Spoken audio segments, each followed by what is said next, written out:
Another reason to have key performance indicators is so that you have objective data and metrics by which to judge the performance of your employees. That way, the employee is protected from favoritism. And this way, you are protected from accusations of favoritism. You're listening to the Profit First for Lawyers podcast, the official companion show to the book Profit First for Lawyers by R. John Robbins.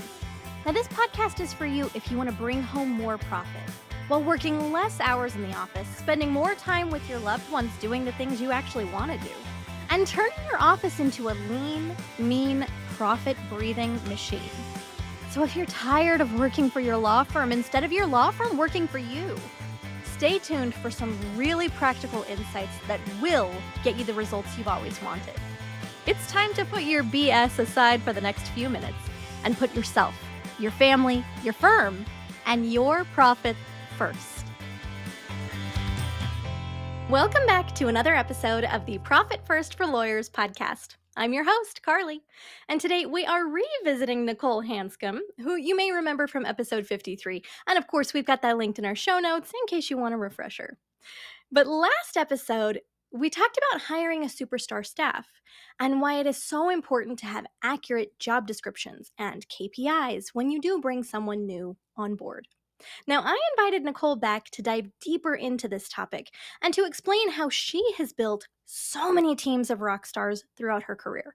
She's actually so good at building superstar teams that she teaches several workshops on the topic to our members who are raving fans of hers because of it. Now, this interview was so good. And I learned a lot about effective onboarding processes that actually work and exceptional leadership skills that entice your A players to stick around. Because, as Nichole said during our interview, until you learn how to lead people and get stuff done through other people, you really limit how much you're able to accomplish in your business. And we all know that A players are in really high demand right now, so this was a very important point. All right, enough teasing. Let's get to the good stuff. Let's roll the interview. Nichole, thanks so much for coming back by popular demand. I am so excited to have you back on the show. I'm very excited to be back. Thank you. Today, I know we have limited time with you, so I want to make sure that we maximize that to the best of our abilities. We are talking about how to hire and to keep a superstar staff, and you are the ultimate person, the ultimate expert on our team who knows all about this. So I'm just going to ask you, let's run with it. First of all, why are you so passionate about this, and how do we hire a superstar staff? Okay, I am so passionate about this because I managed to have some really great teams in my life and to be able to lead them despite probably being the worst boss on the face of the earth, the worst boss who had ever bossed. Um, Oh I was so bad. And once you hurt enough people's feelings and once you do things the wrong way enough times, you either learn how to start doing it right, you either start caring, or you get put out to pasture. And I hurt enough people's feelings inadvertently sometimes and maybe vertently sometimes that I just learned I had to do it a different way. Trying to do the same shit over and over and over again and getting different results just wasn't working for me. So I had to learn how to do it a different way. I wanted to advance in my career. I wanted to advance in my life and as a person. And until you learn how to lead people and get shit done through other people, you really limit how much you're able to accomplish in your life. And so I knew I wanted to do better. And so I decided to. I've seen sometimes well-meaning, but sometimes just mean. But bad bosses, I've seen ruin people's lives, their own included, and hold companies hostage. And so I think it's so important that who you surround yourself with, and especially when you're lawyers. I not to be too precious about the practice of law. I might be the only guest you have that's this precious about the practice of law. But I think I've told you before, I'm a recovering attorney, but I truly believe your staff and you hold people's lives in your hand, and so you better get it right. Oh, I so love that. And I don't know, listen to a lot of podcasts because I love them, and Brené Brown did a really fantastic one, and this just popped into my head while you were talking because she said something once that completely changed how I felt about communication in the workplace. And she said, a lot of people hold themselves up to the standard of brutal honesty, but Mm, actually brutality has no place in any communication between two people who respect each other. And so what you're looking for is sincere honesty, but being brutally honest does not do anyone any good. And that was a yeah. moment It's for me. many people in their encounters with the truth have had the truth delivered to them by a person who was intending to teach them a lesson with the Mm. truth. And I share that sentiment, right? When you brandish truth as a weapon, you do it with a different intention versus when you choose to truly love somebody and truly care enough about somebody to love them enough and be kind enough to be honest with them. And I don't mean that in the Southern way that I was raised with, like, "Oh, bless your heart." I that kind of kindness. I don't mean that kind of kindness. I mean the real having the courage to say to somebody, "I see you doing something or saying something or acting in some way or wearing something or not wearing something that's going to derail your chances of success. And I am here on behalf of your potential capacity for success to help put you back on the right track." And I think that that's just the most loving thing that you can do, especially for someone that you work with. Yeah. We actually have a really great example of a boss doing this. We did an episode in season one. We'll link it in our show notes below. But one of the clips that a member of the team had chosen was actually in the studio. It was a cutting room floor clip that definitely didn't make it into the audiobook, but where Arjan was literally coaching me up pretty aggressively about not telling him the truth and how unkind that was. Mhm. But it is so true, right? Because I think sometimes we get niceness and kindness mixed up, where you So can be mixed up. nice. Yeah, but it's not being nice is not always being kind. But being kind is not always polite. I think that's completely accurate. And I think sometimes in how we've learned how to interact in the professional space, uh, we think that politeness and niceness and kindness are all the same thing, and they're not. It's time for some profit first classic questions. So, Nicole, what is something that you have learned during your time at How to Manage a Small Law Firm that has really added a lot of value in your life? One of the core values of how to manage a small law firm is pursuing profit. It's something that Hmm. we value. And coming from a public defender's office, coming from government law, I was like, they're talking like I was taken aback um at the pursuit of profit. It's so much so that I sat down and I've talked to Arjon about it a lot. And it's that understanding that profit, like when you talk about profit with some people, and it happened with me, it was like a dirty word. And a lot of lawyers feel that.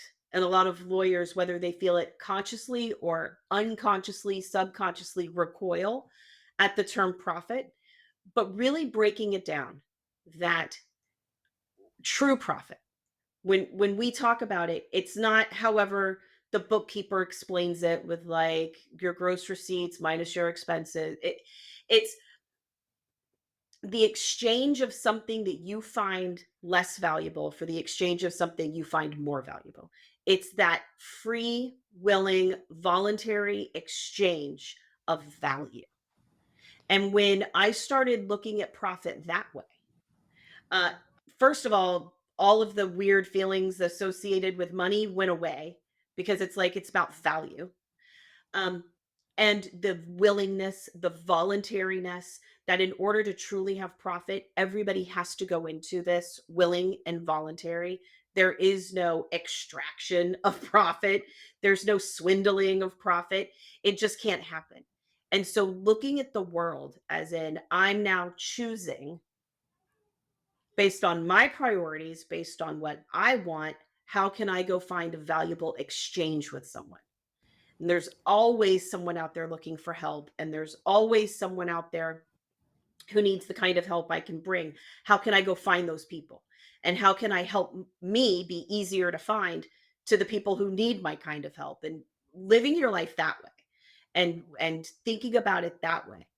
Um, really helped me start to break free from some of the lawyer programming that had been embedded and encoded. And it helped me start deprogramming and reprogramming my life to be about how can it be profitable for me, not just for other people.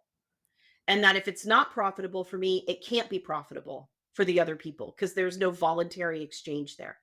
So that I think again, it's a lot of mental exercises, but it's thinking about the world in a way that I had not thought about the world, before I joined How to Manage a Small Law Firm. And so Yeah. I think that's the very valuable thing is just learning a new way to think about the world that doesn't put you at the bottom of a pyramid or that doesn't put you at the bottom of the exchange, was really, really valuable. It was Oh, profitable. Was yeah. Well, and I love that too because I think, we've all heard that saying, right, that you want to approach the world with an abundance mindset. Mhm, But that kind of becomes buzzwordy after a while because it's like, okay, sure, I would love to do that, but how? right. And I can't speak to your experience, but I've had a similar experience with the definition of profit that How to Manage a Small Law Firm has, and I feel like it unlocked the key to seeing the world from an abundance mindset that that positivity. In a way that's not buzzwordy, It's right? not Or in a buzzwordy, way it's actionable. that's not toxically positive. Yes, yes, because things are still sad. Sometimes you can't help that, but kind of seeing the world through the lens of this profit. I don't know. It was very empowering for me too. So I love that. Thank you for bringing that today. Thank you for asking. Well, yeah. No, I know that you have a clip from the studio that you brought for us today. Do you want to go ahead and introduce that to us? Yes, this one, is I think it's from a deleted scene. So a little sneak preview for the folks out there, talking about the importance of job descriptions, talking about the importance of KPIs, really from a different perspective that most people don't think about, which is it actually protects the employee from claims of favoritism, and it protects the owner from accusations of favoritism. So here's the clip. All right, let's roll it. Another reason to have key performance indicators is so that you have objective data and metrics by which to judge the performance of your employees. That way, the employee is protected from favoritism. And this way, you are protected from accusations of favoritism. Let me give you an example. Bob has a big personality, and everyone likes Bob because he's Mr. Big Personality. Mary, she doesn't have a big personality. Everyone doesn't necessarily love Mary because she doesn't have a big, friendly personality like Bob. Now, without clear job descriptions, without key performance indicators, without objective data and metrics to use to manage Bob versus Mary, who both have the same job, we all know how this is going to go down most of the time. Bob is going to be the one who gets the promotions. Bob is going to get the bonuses. Mary is going to get overlooked. Mary is going to get passed over for opportunities because you're going to end up gravitating towards big personality Bob. But when you look at the data, when you look at the metrics and the key performance indicators, you're going to be able to see that objectively speaking, Mary is the more valuable, profitable, productive, and more reliable employee. Oh, good one. Okay, talk to me a little bit about this. Why this clip? Oh, well, I think it's a hard lesson to learn as a new manager. I think Mm. it's a very hard lesson to learn. There's something called the halo effect. Hmm. You like there's a few effects, right? There's been enough written about trying to make us better managers, but I also think of it this way. Sometimes going with the bigger personality, the person that you like more, seems like an easier decision, seems like an easier choice. It's also one that backfires on you. It protects the employee, the fact that they can say, I need this KPI, this KPI, this KPI, this KPI, protects them from accusations from others about the way they got there was from favoritism. It Mm. protects me from accusations of you like so and so more than you like me. That's why they got the promotion. You could show that it's about the KPIs. And it protects, even on the flip side, it protects my employees from my bad day. It Mm. protects my employees from my bad mood. It it shows that they're being reliable and valuable over time, not just maybe in the last 5-minute stretch, or it takes all of the subjectiveness about how do I feel, that four-letter word, it takes it out of it and it says what are the facts. It helps you understand that you can't manage people by personality, that you have to manage them by their results. And that is such a fundamental lesson for new bosses. So that's why I picked this one. Oh, I love that. And I love that in the context of how to keep and maintain rock star employees. And I'm sure that a lot of that too is identifying who the rock stars actually are in reality. I love when a new person comes to me and they're like, I have this team of rock stars. And I'm like, great, describe them. Um, and what they maybe they have some good brown horses and then they have some mules that need to be put out to pasture. But it's helping them even have criteria for what gets to equal a rock star. Right? If everybody's a rock star, then nobody's a rock star. If everybody's a rock star, then nobody's a rock star. I like that. I will say, I don't think that we have yet defined mule, brown horse, purple unicorn to the audience yet. Do you want to go ahead and give them some context there? Oh, well, unicorn is just something that's used just throughout the recruiting, and like when you're looking for a unicorn to fill your position, that's something you can't ever find. That's this perfect dream employee who checks all the boxes and shows up great every day, and everybody's looking for purple unicorns with wings. And really what builds a law firm, what builds a business, is good, dependable brown horses. People that, I mean, they fit the job, they do the job, they're solid, they're reliable. Some of them are fast, some of them can plow, but you don't have to be a unicorn. It's great to find a unicorn. It's great to find a rock star. Um, but what businesses really need more are just solid, dependable, well-trained, well cared for brown horses. And then I did just throw in my own little analogy to sometimes they're just mules that need to be put out to pasture.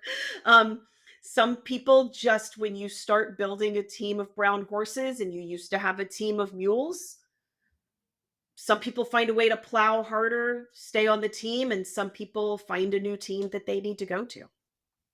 You know, maybe the mule on your team is the unicorn for somebody else's team, right? As Evelyn would say, let them be a gift to somebody else. As I say, hashtag succeed elsewhere. And now back to the interview. Let me ask you then, because I know this is slightly off topic, but I think it still coincides, right? Because if you have the best superstar staff in the world, but you don't know how to lead them, then you're not going to keep them, and that's part of how to hire and to keep a superstar staff. So let me ask really quickly, Nicole, in your journey to become a better boss, what are some of the top tips that you can give for anybody else who's looking for that information? One, stop trying to do it yourself. You need to use your do I say this enough? Didn't I say this last time? Stop trying to do it yourself. And by that I mean even to the point of stop being your own recruiter. Mm. It's a skill. It's a profession. There are people out there with networks bigger than yours, right? So when you're hiring your first couple people, you need to rely on your own network. Once you start getting some staff momentum and you're taking your C players and you're replacing them with Bs, hopefully As. Once you've got some traction, get a recruiter. And I don't mean a resume collector who just like trolls Indeed and LinkedIn and then tries to match you with whatever person paid them to give you a resume. I mean, go find somebody who will knock on doors. Go find somebody who will stalk people on LinkedIn. Go find somebody who wants to spread the good news about what it's like to work for you in your type of law firm. So stop trying to recruit. Stop thinking that people who hang out on Indeed are the best applicant talent pool that you can find. They're not. Work your network and let a professional work theirs. That's my number one. That's how to find them. Once you find them, that goes a long way towards hiring. The next most valuable, important thing that I learned Mhm. was that slapping them on the ass and telling them to go get them tiger is not, in fact, a good employee onboarding system. Oh, no, you're gonna mess with my makeup, Nichole. Tell Like me more. handing tell me more. Handing somebody a stack of files, clients that you earned through your blood, your sweat, your tears. Like these are your clients. You went after them, you got them. And even if somebody else did the marketing and somebody else did the selling, they did it under your name and under your vision. So they're your blood, sweat, and tears. To hand them to a brand new person who doesn't know anything about your business, like to be clear, the first day that someone comes to work for you, the only thing they care about is where is their desk and where is the bathroom. That's Mhm. about the extent that they can tolerate of the overwhelm of what it's like to start a new job. And if you have somebody who's not overwhelmed by starting a new job because they've done it so often that it's second nature to them now, maybe they're not your future. Mhm. But then once you get them there, you've got to onboard them. You've got to make sure that they understand your mission, your vision, your values, that they can walk and talk like your culture, that they understand how to use your computer systems, that they know who their support team is, that they know who their boss is, that they all the ins and outs, where to put their lunch in the break room, where to park.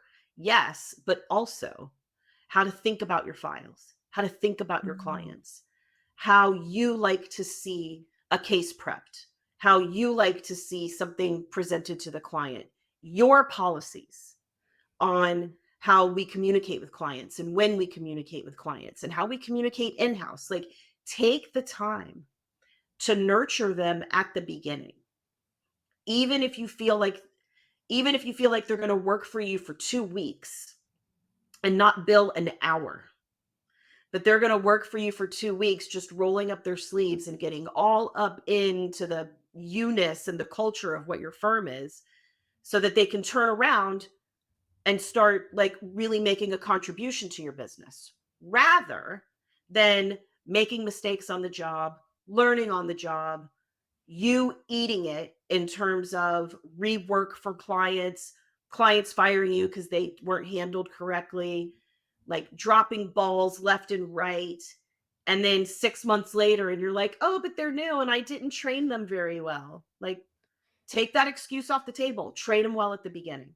Mhm. Uh, so get professional help to hire them. And then when you get them in the door, onboard them well. I think those are the two most important things that you can do to start to build and keep your superstars. My final thing would be a leader worth following. Yeah. Like if you want A plus employees, you have to start building an A plus business. You have to become an A plus leader. Um, you have to engage and talk to people and be kind uh, and love them enough to be kind instead of polite. I've seen people who will polite you the whole way up until the day they're firing you. Like, don't do that to Mhm. people. So, no gotcha is a big one in my book. Like, "Hey, gotcha." Uh, that off the table. Big red X through that. Don't run that kind of firm. Um, be conscious about who you're recruiting, get professional help to do it. Be conscious about bringing them on to your staff into your office. You notice I'm purposefully, intentionally not using the word team. They are not Mm-hmm. your team yet. They're your staff, they're your employee. You earn a spot on the team. You earn your team. Most sports teams do it. There's a book called Legacy, Yeah. about the All Blacks in New Zealand, the winningest rugby team of all time. Everybody should read it.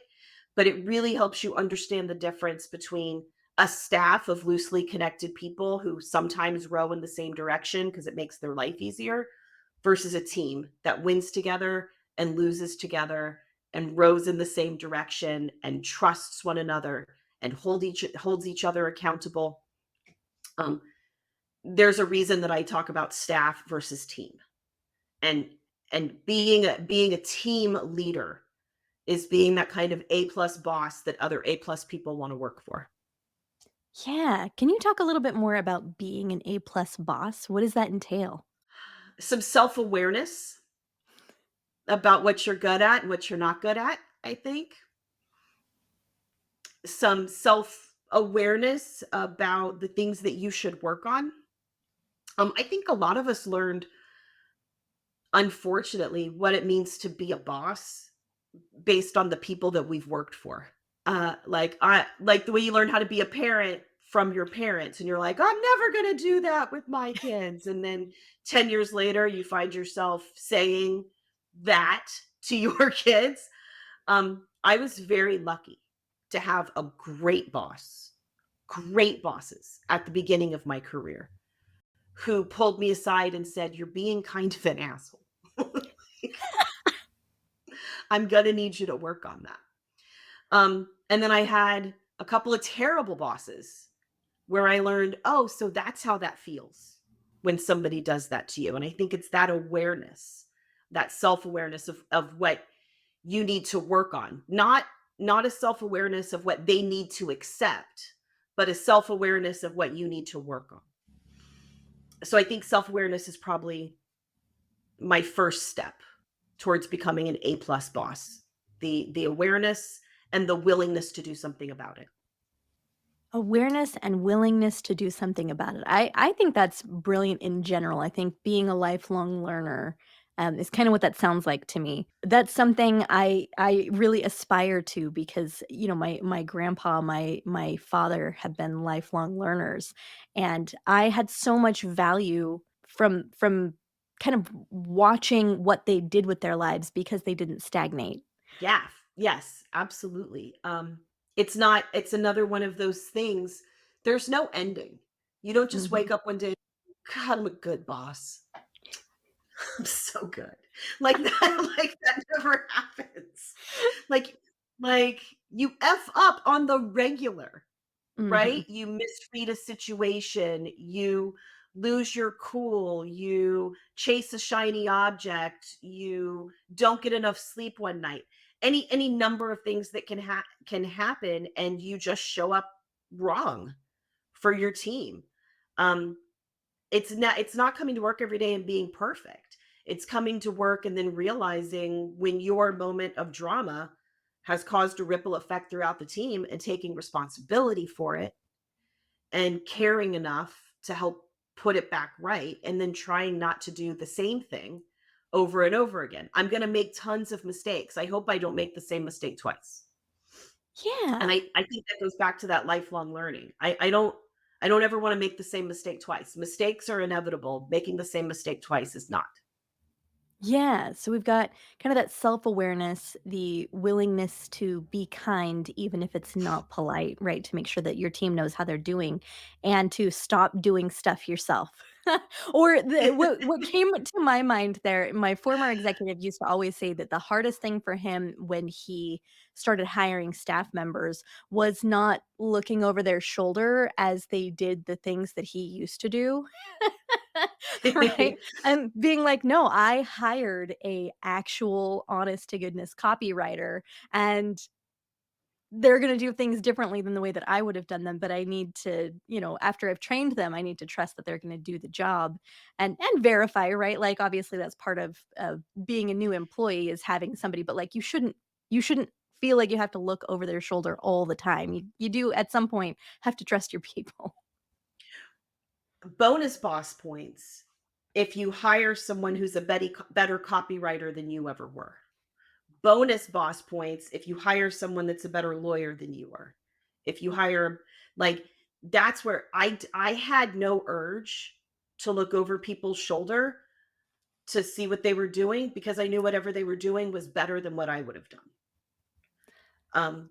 I Ooh. I hired the attorney that we hired. I might look over his shoulder and be like, "Oh, so that's how you do that." "Oh, I'm so glad you figured that out and I didn't have to." Like, that's, you know, make it so that you're literally not the smartest person in the room. If you're sitting in an interview and you're the smartest person in the interview, interview somebody else. Oh. Oh, that's a whole different way of looking at it. I love that. I have another question for you. I know we're getting close to time here, but I Sure. wonder if you'll indulge me because I've heard Arjan say something once and I was intrigued, but I haven't had a chance to ask him. And so I wonder if maybe you can go a little further on this. But I heard him say you will spend less money if you hire more experienced lawyers and pay their higher salary. And I was very confused by that because I was like, "How am I gonna save more money It's if very I spend counterintuitive, more isn't it? money?" Yeah, Mhm. so can you speak to that a little bit? Yes. I don't want to disparage any new newly barred attorneys. There's a term for a newly barred attorney that floats around the legal community, and it's called baby lawyers. I'm not going to refer to baby lawyers. I am going to be talking about newly barred attorneys. Mhm. Unless you have a firm that has built out training systems, built out onboarding systems, levels of management that can help to train and evaluate and onboard, right? Because I did work for the public defender's office. I did run onboarding at the public defender's office, and our bread and butter was hiring newly barred attorneys. But guess what we had? We had an infrastructure uh, that we'd spend 10 years building that knew how to pull them in, train them, work them up through the ranks. If you don't have that, and by the way, you don't. One of these days, you'll earn the right to train new people. But until then, you need to bring in people who already know how to find their way around a courtroom. You need to Mm, bring in people, if you go to court, you need to bring in people who already know the rules of procedure, who already know how to look at a case file and develop a theory of the case and know how to help get the client towards their goals. If you want to spend less money now and then train that person for a year, year and a half, where they are your shadow, where you have to approve everything they do before it can leave the office, where every question that gets asked has to come to you to be answered. They develop more slowly. You get less done. It takes two people to work every file instead of one person to work every file. And while you're spending 20 hours a week training them, not just on how to use your systems and where to find your templates, but on what template to use and why, flat out, you're losing money. And it's a pretty shitty thing to do to the new person because now this is their experience of what it means to be a lawyer is to come in, not know anything, have a boss that you constantly feel like you're interrupting. I don't know if you guys know what that feels like. Like, I feel like they expect me to know how to do this, but when they hired me, they knew that I didn't know how to do this. And now I feel like I'm interrupting them so that they can show me how to do this. It's it sets you up for a not very successful relationship, mm, not very profitable long-term relationship. And yes, there are Yes, there are exceptions to every rule because I hear lawyers out here. I can hear you guys listening to this and going like, "Well, I hired a brand new attorney and I only trained her for 5 hours and she was a genius and took off." Okay, yes, that's going to happen, but it doesn't happen most of the time. And there's always going to be exceptions to every rule. That's what they teach us in law school. Just so you know, they teach you there's a rule, and then they teach you the 8,000 exceptions to that rule. So, so what I'm telling you is, as a general rule, you will make more money if you can hire a lawyer who has the experience that you need, pay them what they deserve to be paid. They will be able to handle the cases the way they need to be handled, and they will be able to handle more of them in their first 3 years or first 12 months than somebody who gets hired with no experience who you can pay $20,000 less. If your gut reaction when it's time to talk about hiring an employee is, I wonder how little I can pay them and still get away with it, you need to shake your head and like reframe it and say, I wonder how I can make this work. I wonder how getting an experienced person in, if I could pay them what they're worth, I wonder what my rates would have to be. I wonder what I would be able to bill them out at. I wonder how many hours they would bill or how many cases they'd be able to resolve, and then set those goals. That's how you get explosive growth. That's how you get really good experienced people on the team so that you aren't now also adding lawyer trainer to your resume. Ooh. Ah, that is so good. No, I think so too because my former executive too, who was not a law firm owner, but he used to say sometimes, because he did some business coaching, and he would say, you make a mistake when you think, "Oh, I have to pay this person $100,000, that's their salary." But you don't actually, right? Because that's over a year. Yeah. Can you pay them through the training period, through the vetting period? And then they start making a profit for you and they start paying their own salary. Yeah. If you're going to hire somebody at salary of $100,000 a year, you don't have to have $100,000 in the bank. You have to have $8,000. Well, $8,333. That's what you have to have in the bank. That was very specific, Nicole. And with that $8,333 that's in the bank, that's how you're going to pay for their first, say, 2 weeks when they are just onboarding into your business. The next 2 weeks, they're going to bill or resolve enough cases that you can collect $8,333 so that they've paid their salary. And then the week after that, they're going to, or the 2 weeks after that, they should earn $16,666. That's two times. And then the next month, we've got them up to three times. So they're paying for their own salary monthly and making you enough money to pay for their support staff. That's brilliant. Oh, okay, that makes so much more sense to me now. Good. I was like, I don't understand how that's supposed to First, I thought work. you wanted the concept, and then I was like, oh no, we're actually going to have to do the math. Okay, this is how we're actually going to do the math. Well, okay, so then let's recap, right? If you want to hire a superstar staff, number 1, hire a recruiter that knows what they're doing, that can get the absolute best people in the door. Yes. Number 2, have a really good training process that you put them through so that they know how to work in your business, but also how to approach your clients, your values. And then in order to be a boss that people want to follow, right, you have to have a high degree of self-awareness. You need to Yes. make sure that you are kind, even if it's not polite.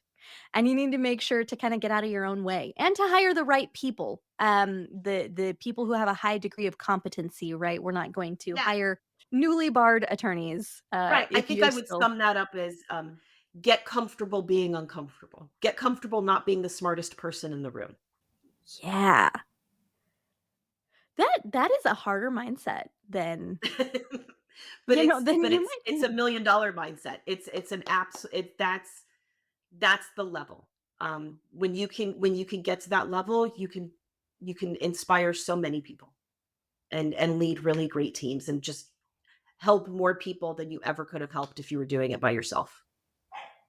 Oh, that's fabulous.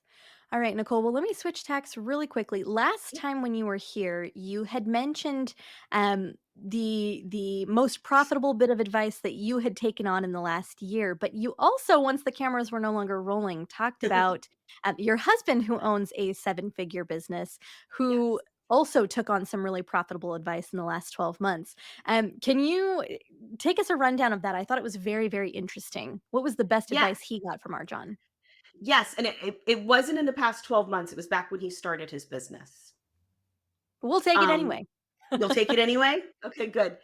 He was starting his business and, he does auto glass. They replace auto glass, and he was like, "What's" Arjan. Well, like, who's your ideal client? Who's your ideal customer? Like, what do you do? What are your SKUs, right? To walk me through your menu of services. So he does heavy equipment, he does semi trucks, um, ambulances, he can do classic cars, they can do fleet work. And oh, by the way, I think I'm going to hire on a new guy so that we can start taking all the insurance work, right? Because there's a whole lot of people getting, like, you've heard of Safe Light, right? Like, there's a whole lot of people calling Safe Light to get regular car windshields done. And he was like, I think I'm going to hire somebody just to do that. And we can make so much more money. And Arjan helped him understand that being all things to all people doesn't give you any unique competitive advantage, and it makes hiring harder. It Mhm. makes your systems harder because now you're having to teach people how to work on everything from, friggin' dump trucks to Kias. And it makes buying harder. It makes your inventory more difficult. It makes pricing more difficult. So he said, what's the thing that nobody does or that very few people do? And that was the semi trucks and the fire trucks and the dump trucks and the Tonka toys. Um, and so he was able to say, we're going to send all of our regular cars to somewhere else. We're going to refer everything insurance out to other people. And this is going to be our area. And that's what started getting them notice on social media and in reviews from clients. And people suddenly knew who to make referrals to. If a dealership got a phone call from a guy and was like, I have a crack in my windshield, they knew send him to Safe Light, send them to Semi Auto Glass. And so it helped people. And this is what niching down does, right? When they say the riches are in the niches, the other way I like to say that is pick a niche and dominate it. And that was the Ooh. advice that Arjan gave to Michael when he was starting his business. Pick a niche and dominate it. It makes everything easier, makes your marketing easier, makes your hiring easier, makes your systems easier. And yes, you will turn away some people. But guess what that gives you the chance to do? It gives you the chance to give a referral to somebody else. And that starts to pay you back. And so that I think is that's why my husband doesn't take business advice from me. He takes it from Arjon Robbins. That's a really good advice though for those Mhm. listening. This is so easily applicable to your law firm as well. Niche down, right? If you are too Yeah. many things to too many people, you might actually be missing out on $1,000,000 opportunities that can get you some explosive growth. That's right. And lawyers have one more thing to worry about that auto glass companies don't, which is malpractice. Mm. If Michael puts in somebody's windshield wrong, they have to bring it back and he has to redo it.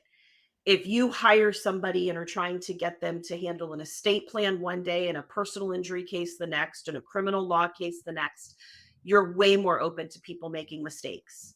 And so you can build your systems to protect that from happening. You can train your people to protect that from happening if you can pick one thing and do it well, repeatably, predictably, reliably, one thing that everybody knows and knows how to do well.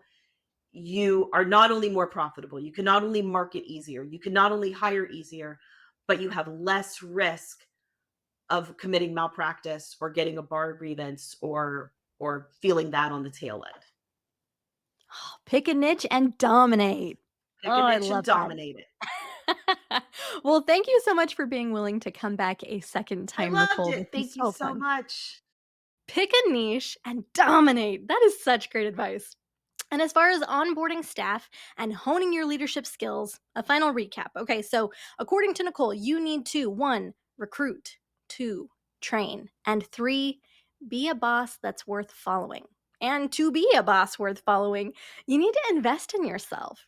Really work to have a high degree of self awareness, to be kind, even when that doesn't necessarily mean being polite, to get out of your own way, and to hire the right people, or in other words, to work on your desire not to be the smartest person in the room. And when all these things align, when you can get to that level, you will lead amazing teams. You will have more workplace satisfaction, and you will free up more of your time, all while being able to help more people than you ever could have dreamed. And that's what we've got for you today, folks. Hey, thanks for spending some time with me today. And if you found this episode valuable, here are a few things you can do to take action, right? One, visit our page at profitfirstforlawyers.com/action to download our free resources, again, curated just for you by me.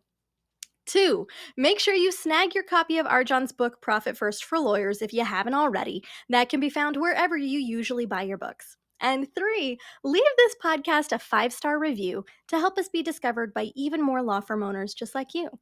And stay tuned next time as we share some more profitable advice that will get you the results you've always wanted. See you then. Thank you for joining us on another episode of Profit First for Lawyers. If you're enjoying what you're hearing, tell a friend. And visit profitfirstforlawyers.com/action to download the resources that are going to help you put these concepts to work for your law firm. Your future self will thank you for it, and we will see you next time.